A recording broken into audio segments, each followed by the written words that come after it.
আন্তর্জাতিক ক্রিকেটে পথ চলার ইতি টেনে দিয়েছেন তামিম ইকবাল খান, দোলাচলে দুলছেন সাকিব আল হাসান।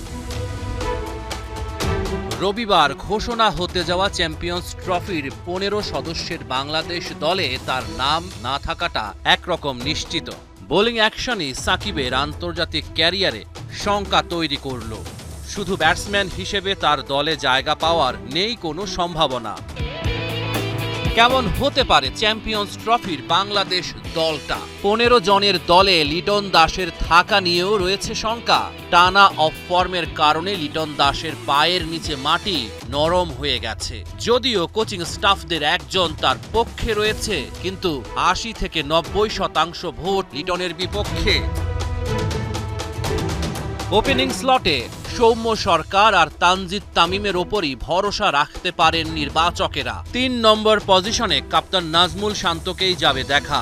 বাংলাদেশ দল কাজে লাগাতে চাইবে মুশফিকুর রহিম আর মাহমুদুল্লাহ রিয়াদের অভিজ্ঞতা।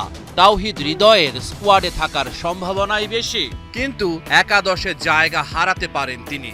এক্স ফ্যাক্টর হতে পারেন জাকের আলী। স্পিনার হিসেবে দেখা যাবে মেহেদী মিরাজ ও নাসুম আহমেদকে। নির্বাচকেরা রিশাদ হোসেনের ওপরও আস্থা রাখতে পারে। তবে মূল লড়াইটা হবে পেস ডিপার্টমেন্টে।